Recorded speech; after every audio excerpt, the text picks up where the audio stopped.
We are looking at how to pronounce this name. Let's break down the pronunciation. This is a Quranic name, Muslim name, or Arabic name.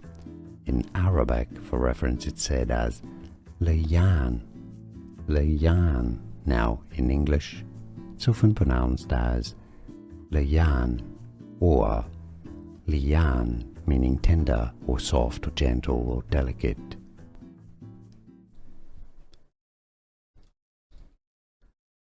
We are looking at how to pronounce this name.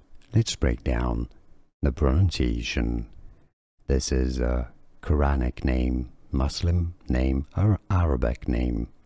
In Arabic, for reference, it's said as Liyan, Liyan. Now, in English, it's often pronounced as Liyan or Liyan, meaning tender or soft or gentle or delicate. Here are more videos on how to pronounce more confusing words and names too many mispronounced. Like this video if you found it useful. I appreciate your support. I'll see you soon and thanks for watching.